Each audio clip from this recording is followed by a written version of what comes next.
So much of business is about your own internal game. The actual dynamics of business are not that difficult. There are problems which need to be solved. But what's the challenge there? Well, the inherent challenge is capacity to sustain change and the capacity to be malleable and adaptive. That's what our unique capacity as human beings are, is this capacity to mutate. Top leaders, meaningful conversation, actionable advice, bulldoze complacency, ignite inspiration, create impact. Produced by Southwestern family of companies. This is the Action Catalyst. Are you interested in advertising with the Action Catalyst? Our listeners could be hearing about your brand right here, right now. For details, shoot us an email at info@theactioncatalyst.com. Today's guest is Patrick McAndrew, a seasoned entrepreneur and high-performance coach, and the founder and CEO of Hara, an exclusive membership community and network for the top 1% of entrepreneurs and business leaders. Patrick has a wealth of experience that merges cutting-edge technology with deep human insight, and we're excited to talk to him. Well, Patrick, we're so excited to chat with you today. You're coaching and providing a lot of value to, you say, the kind of the 1% of the 1% in business. So if I somehow stumbled upon you in secondary school and I said, Patrick, what do you want to be when you grow up? What would a secondary school Patrick have shared? I think at that time it depends. If it was like at the beginning of secondary school, I think I wanted to be an actor. If it was the middle of the time in secondary school, I wanted to have a talk show. I wanted to host a talk show.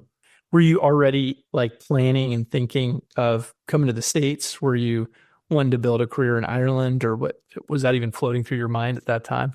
Well, I always was very taken by the US, and this New York in particular, where I lived for 5 years, and it was sort of hung over my head that if you do well enough on these exams, Patrick, my mum would say, I'll take you on a trip to New York. But that trip to New York never manifested.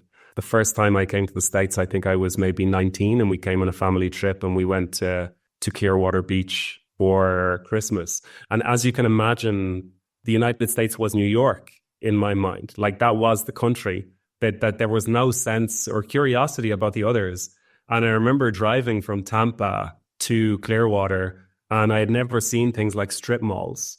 And they're the most foreign, alien-looking thing ever, like seeing Dunkin' Donuts and Wendy's and Burger King, but all in these just sort of these parallel units alongside a road. And I remember thinking, this doesn't look like the impression that I had of this country at all. So I had to start to come to terms to realize that there are different parts of this country, and they all hold different characters.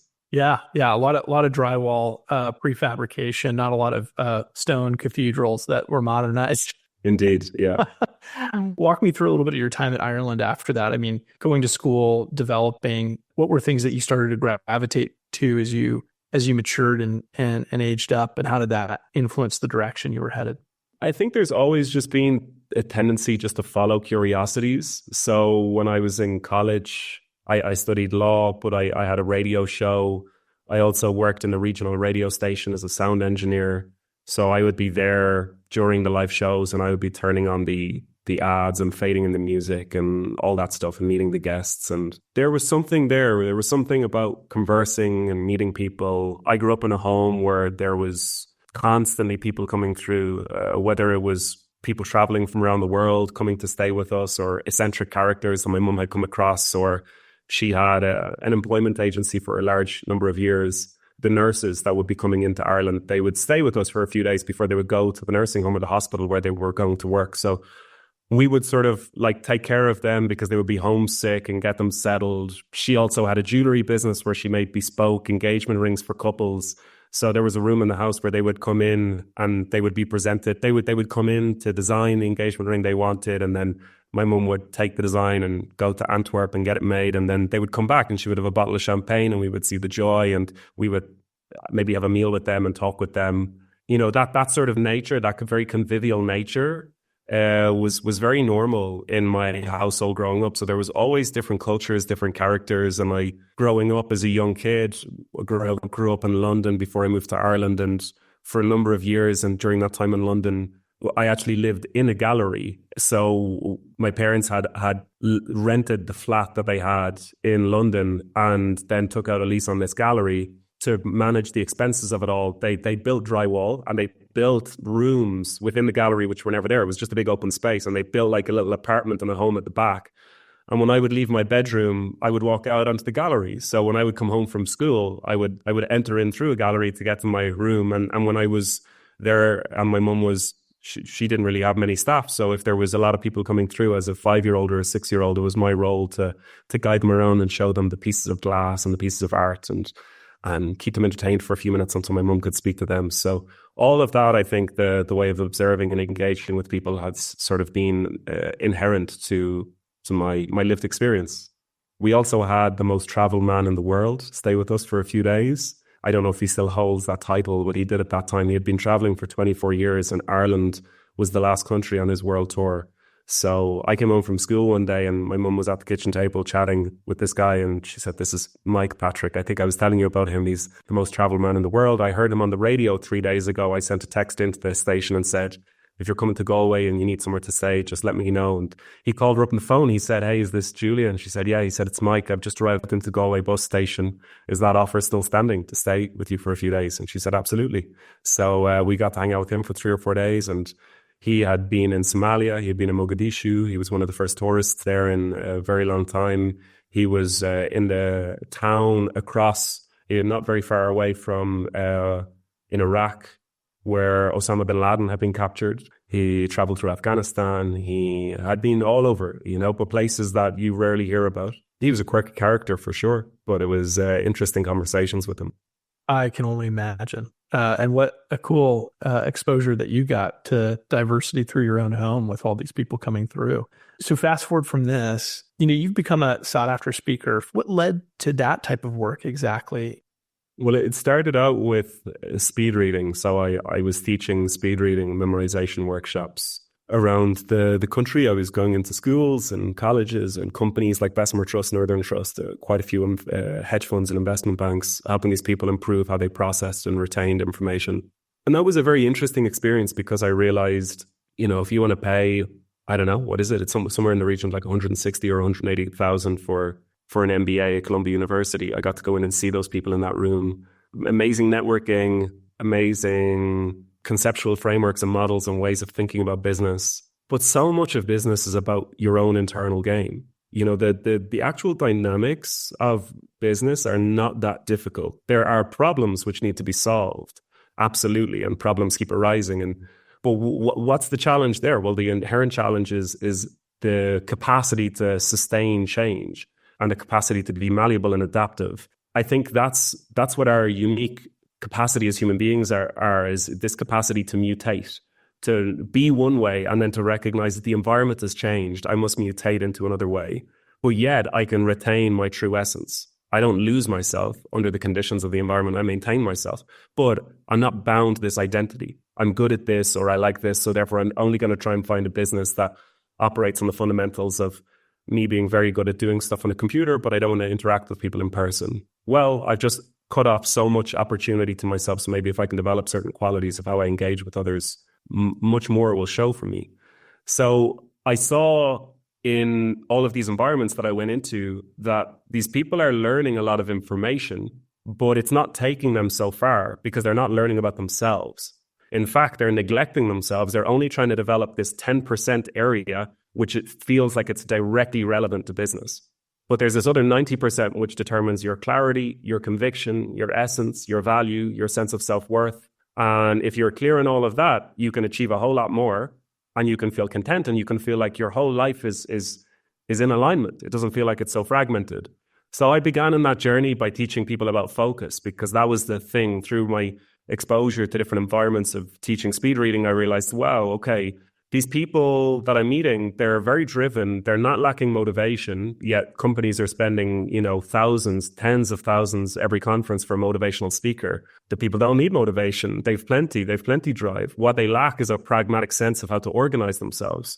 They're missing internal structure. It's pretty chaotic in there. So the first place that I approached was focus because I thought the people needed help with focus, which they did. But then over years and years of doing that, working with Pacific Life, Lincoln Financial, Morgan Stanley, all these companies, I realized, okay, I can teach you how to focus and I can make you very good at doing the tasks efficiently. But there's a deeper problem there. There's a much deeper problem, and it's your capacity to regulate yourself. It's your capacity to actually regulate and relate to yourself. And that's actually more of the foundational layer that causes a lot of the problems. Leadership problems, strategic problems. There's a company I got called in to work with last November. They had 26 primary initiatives. The word primary and 26. And initiative and 26. Yeah, it's not all aligning. But where is that coming from? That's not coming from the fact that these people aren't intelligent enough. It's actually coming from more of a place that their whole emotional state is so scattered and so fragmented because they don't feel safe and secure in their work. They're unsure about this industry. It's going through such rapid change, like many are. So a lot of the problems that are appearing across the company as a totality and the individuals within it, much more about an internal thing that's happening. And a lot of my work previously was building fundamental qualities in people so that they could improve their reading and their memory and their focus so that they could actually start to take action. But now I'm sort of interested in working with people who have no issue taking action, who have no issue getting things done, but yet there's a barrier. There's some sort of an internal block that's confusing. Either they have developed far beyond the business and the business is not catching up to them, so it feels like it's out of alignment, or the business has developed far beyond them. And they've been pouring so much into the business, but as an individual, they're still quite underdeveloped in comparison to the demands of the business. So how do we calibrate these two? And if we do, it means that things move a lot more smoothly and they progress much more in the right direction. My experience with a lot of these types of individuals who found a significant amount of comparative success in their business or their practice to be at the level I think we're talking about is that they have to have a lot of self-confidence in specifically what they're doing. Meaning that they've developed somewhat of a ego, and I don't mean they're all egoist, that they are dominated by it. But I find that a lot of them have to have gotten what they had, they have to have a certain amount of self-worth and self-value that they've crested over to accomplish things of a magnitude. And with that sometimes comes some defensiveness around change, or a defensiveness of them maybe not verbalizing this, but I'm imagined you've maybe heard at some point, Patrick, you don't know my business. You don't know what we're doing. So how do you overcome that? I don't see a lot of self-confidence. I see a huge amount of fear. I see a lot of people where their fuel source is coming from growing up in poverty and they never want to be in that environment again, or feeling maybe once again poverty, but feeling trapped, feeling like they didn't have choice. So what they want is they want money that's going to give them the freedom to choose. There was a gentleman that I spoke with not so long ago, and I asked him if you were to kind of look outside of yourself, what do you orbit? And for this gentleman, it was money and power. He was able to say it very quickly that that's what it was. He was very accomplished, but he was extremely exhausted, but he couldn't seem to stop his relentless pursuit of whatever he seemed to be pursuing. And it was more money and more power. Now, as our conversation progressed, at the root of it, he just wanted some love and self-acceptance. This is not bad. This is fine. It's part of the development of the human being and of the psyche. We come from a place of pain and we try to transmute that pain into something that will take us forward because we don't want it to hold us back. So maybe we develop another character. We develop this man or this woman who's able to amass money or power. And now people are drawn to us because of the money and the power or the knowledge or the capacity to get things done or to help things in the community. And now people value you and see you for these qualities and these capacities.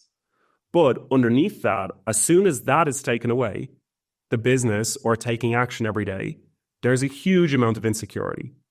There's a huge amount of insecurity, and that causes a huge amount of pain and limitation on the business that ends up getting created. Because the ego and the identity of the person who founded it is so interwoven with the actions or what that business reflects about them that they're trying to keep it in a way that keeps their identity the way they want it to be. So what ends up happening is that our identity gets reduced to our biography. You know, you got a biography on me. People at the beginning of the show heard about me. I'm not that.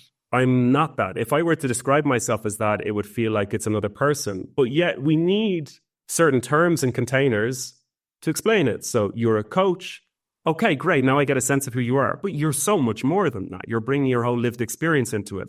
So it's fine to have these sort of monikers of who we are as people, because we need that to allow people to have a reference point of who we are and what we do. But my days, it's very dangerous if you think that you are that. If you allow your identity become wrapped up in that, you become very weak. And from what I see, there's very little self-confidence. There's a lot of survival, no matter how many millions you have in the bank. And It doesn't have to be that way. Yeah, interesting. And I would say, from my observation, I would say confidence is a sort of emergent thing. You don't craft confidence. Confidence sort of emerges, and it emerges through your view of yourself and the evidence that this view of yourself is being reinforced. So you can also be very confident that you can't do something. It's a certainty. It's a certainty of something. It's a certainty of your capabilities and your powers, which can be that it's a certainty that you can move towards something, or it's equally a certainty that you cannot, because it's been evidenced so many times before. So my interest more so is, because there's many environments that I go into with very little confidence that I can do it, but I have confidence that I can find a way. I have confidence that I'll be able to be in the uncertainty or the discomfort of it, and I'll move through it, because that's something that I have evidence of. I'm much more interested in, I suppose, expanding people's sense of value and worth beyond just their actions. So, for example, something that we're going to be launching relatively soon with Hara, which I now realize is so needed and so important, is so many of the companies that I speak to, whether it's the CEO or it's an intern, are feeling immensely overwhelmed. Now, this overwhelm is coming because of the amount of information and the amount of things that we feel that we should know, the amount of communication. There was one gentleman that I spoke with in Dallas at a conference a couple of weeks ago, and he told me he gets about 480 emails a day.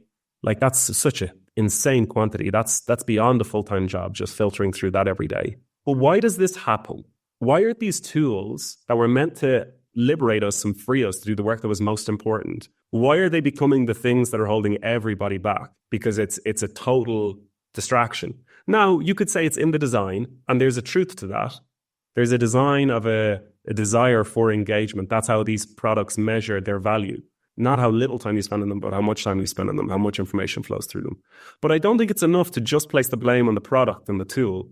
There's something deeper that's happening here, and it's actually much more related to a sense of social security. And I've been watching this, and it's only become clear to me very much so in the last 5 or 6 months. If we just look at distributed teams, for example, where you've got, let's just say, a couple of people in Omaha, Nebraska. There's a company that I work with that have a few people there. And then you have others which are dotted around the country, but their boss and their direct report is there in Omaha. And they get to meet up with each other 2 or 3, maybe 4 times a year at conferences. Sometimes they get 15, 20 minutes. If it's 20 minutes, 25 minutes is a one-on-one chat. That feels like it's enormous.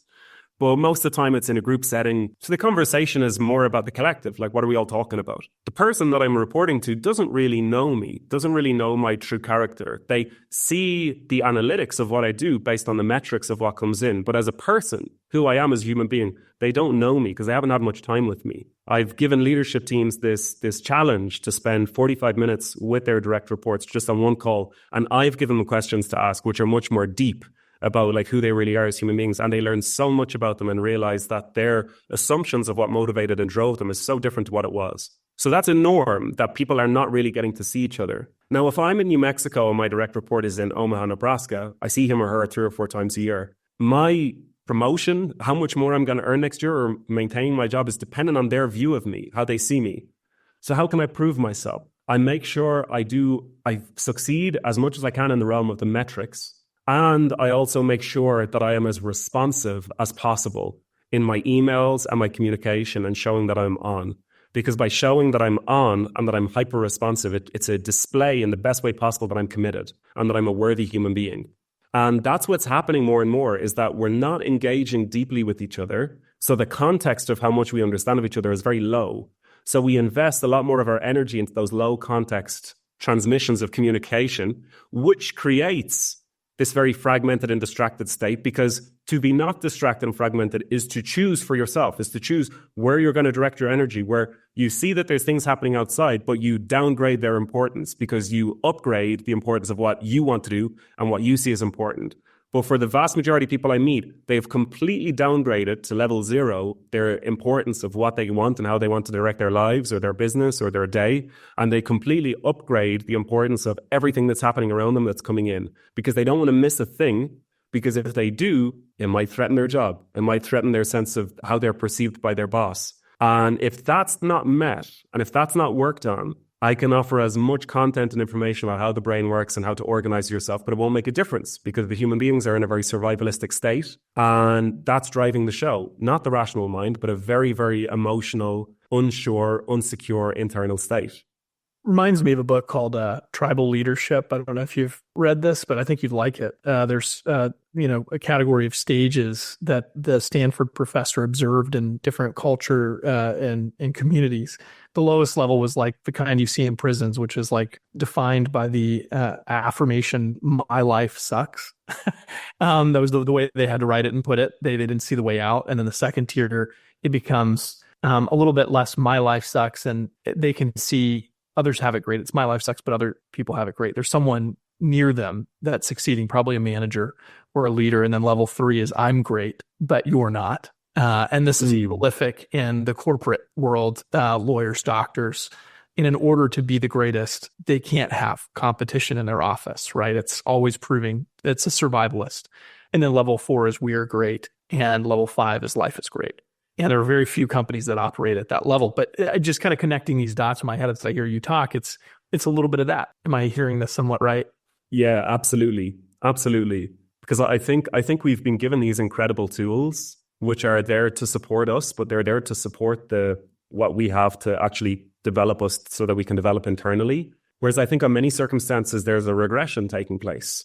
We're completely divorcing ourselves or neglecting how we need to develop internally to meet the demands of what's being presented to us externally. And we're just sort of playing the victim to how life is playing out around us. And through Hara, the work that I'm doing is I'm fundamentally trying to show people you have a huge amount of agency here, but the way that you live your life is what's shaping this. If you feel like there's no space or time for that, you'll continue to suffer. And that's the truth, because you'll find that your attention is constantly going out. It's constantly about what's happening outside of you. Whereas what we give people are practices and ways to develop themselves internally, because we need that. Every time our whole range of evolution as we develop as a human species is dependent on changes to the external environment, changes to temperature, changes to food, changes to threats, changes towards opportunities. We're being given an immense amount of comfort, and so much of the products that are being designed are around the sort of more primal and primitive aspects of us. So yeah, there's definitely a lot that's happening here in recognizing that the world is changing around us. So how are we changing internally to rise from top as opposed to rising to the top? Thinking and recognizing that we have so many of these qualities in us that are incredible. Oh yeah. And one of the things that you talk about is how to break the cycle of distraction. What does that look like in motion when you're working with someone? Well, are there places that your attention is often getting brought to that you know is not serving you, yet it keeps happening? But then there's a reflective tendency, right, to observe and say, wow, that was not where I needed to spend my time, that was not useful to me. So there's different states of mind that arise. So what's the observation or the thing that you notice in yourself afterwards, the things that are sort of you keep going towards and you spend a lot of time? So if we take a bit more of an objective perspective, so you're looking at yourself from an outside body because you're in it at the moment and you're sort of like, you're analyzing and reasoning at the same time. So if we can be just more objective, so the analysis and the reasoning is separate, where is your attention going where it's being wasteful? If we just look at it hard and fast, because once again, I'm not of the opinion that you need to be this sense of being productive, which is bringing utility to every moment. You're building a business and you're running a business. You need clarity of mind, thinking. I chatted with a guy a couple of months ago. He was joining Hara and he was saying to me, I want to map out a 5-year plan. If I could only find 4 hours to just sit down and map out a 5-year plan, I know how crazy that sounds. And I said, is it crazy that you're mapping out a 5-year plan, or is it crazy that you think that you need 4 hours to map out a 5-year plan? He said, it's crazy that I think I need 4 hours. I should be able to do it in less. So there's this constant sense that I should be able to condense and do things very quickly, when the reality is my days, if you're going to think about a 5-year plan, which I personally feel is maybe it's a 5-year vision, but it's hard to implement a plan. You need more than 4 hours for that, I think. It should take a lot of time and self-reflection. So from an objective view, where is your attention going that feels as though it's wasteful? And the loop of distraction is the constant pattern of the mind. It's just a constant state, in the evening watching TV, but also being on our phone and then at the dinner table watching something, or there, but your mind is being taken elsewhere. So whether we appreciate it or not, we might consider that we're training or we're working out when we go to the gym and we do specific things on our body. But when it comes to our character and our state of mind, we're constantly developing and shaping ourselves to better or worse. If you're running a business and if you're doing something for yourself, it's your clarity and your vision that shapes everything. Because I think you know as well as I do, when the value system of the business or as a way to generate interest starts going through the lens of social media and posts and engagement, suddenly it can sort of start to get warped that the opportunity comes from the degree of engagement. The opportunity comes from responding to what's happening in that space. But, you know, I have a friend who will share the dark truth, which is he runs a business around productivity. He wanted to build more leads. He spent a day, a year posting and had a team of freelancers helping him, built up his Instagram to 360,000 followers. The Instagram page is solely about this topic of productivity, running a digital marketing agency. 0.06% of his followers converted to actually purchasing his product. Wow. So it can become a trap in and of itself where now I've lost the direction and the vision has become skewed. I just saw that there was a lot of engagement on the post, so maybe we need to double down in more of those posts. And now we're getting more followers and now we're growing the engagement. But is that tethered to the ultimate vision of the business? For most people that I meet, it's not, unless your vision is to become a content creator. But, you know, when you're a small business owner, you can get caught in that loop. What's your personal practice to remain clear? Because as I think we both agree, sometimes it's easy to see it in others. It's harder even for us to apply some of this thinking to ourselves at times because it gets cloudy. Well, a practice which has changed a lot of things is I think I used to place too much emphasis on the market. So a lot of the businesses that I built in the past or even the talks that I gave was my observation of what the market needed. But in that process, you can feel like you lose yourself because you start just completely adjusting to the needs and the expectations of the market. And inherently, you end up that's a fast track to lose your own sense of value and worth. In the last year and a half, I've changed that where it's a dance between the two. It's what is alive in me, in what I'm seeing, in what I want to pursue, and what are the needs in the market, and how can I find a way to connect the two together.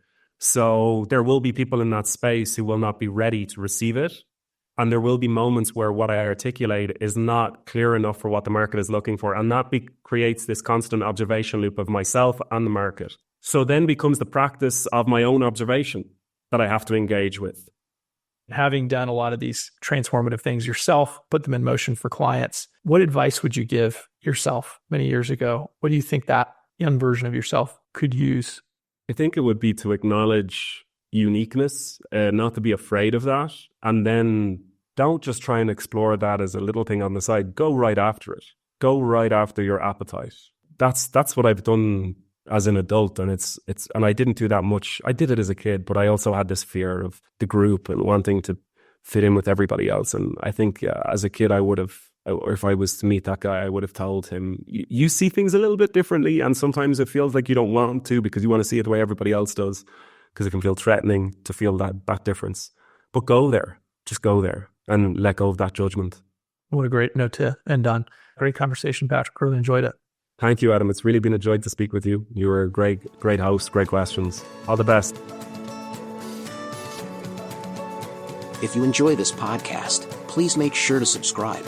And to stay updated on everything that the Action Catalyst is up to, make sure to follow us on Facebook and Instagram at Action Catalyst Podcast and on Twitter at Catalyst_Action. And thanks for listening. This is your host, Adam Outland. And outside of this podcast, I'm also the leader for a division of our company, Southwestern Consulting, and our division is the Southwestern Student Coaching Program. And that division we started back in 2020 because the desire we had was to take all these skills that we've equipped executives with. For over a decade, I've coached executives and managers and sales professionals on the skills, the habits, the motivation, and the systems to be successful in their job and in life. And what we realized from working with 30, 40, 50-year-olds was if we could have gotten to them when they were in ninth grade, in middle school, in high school, and equipped them with the same things we're teaching them now, the ripple effects would be huge. And so back in 2020, we decided to formulate a coaching program for youth, equipping youth with the same types of skill development that we typically work on with adults. We just apply it to their world. And what that looks like is teaching them the study skills, the communication skills that they can use every day in the classroom and outside the classroom, coaching them on the mindset and the motivation of someone who's a top performer. And what does that mean? It means helping a young teenager create and craft a vision for themselves. Because without a vision, we perish, but with a vision, we can be equipped with the motivation to dig into our study habits. We can see the connection between our future and the excellence that we have to form on our habits now to be successful in the long run. And we also work on the emotional intelligence. It's how we balance our emotions and manage those emotions when they come up in a way that allows us to communicate effectively with others and to communicate with ourselves. It's about equipping young people with self-talk. That means equipping them with the language that they can use to better direct their thoughts and their mind to accomplish their goals and their aims. And lastly, we equip them with the systems. That means for us, the tools, the time management, and the organization strategies to not just work hard in life, but to work smart. And when we combine all these different areas that we work with our teens on, what we find is that they form the habits early in life that allows them to achieve their goals later in life and even right now. And so our passion is to equip as many young people across this world as we can. And we're doing pretty good so far. We've got teens in 7 different countries who have been through our coaching program to date. We've worked with over 400 teens, and we would love to be able to serve you as well. Here's how it works. If you want to investigate coaching, we start with a parent consultation. That's a free call to discuss your student's particular needs and our program details.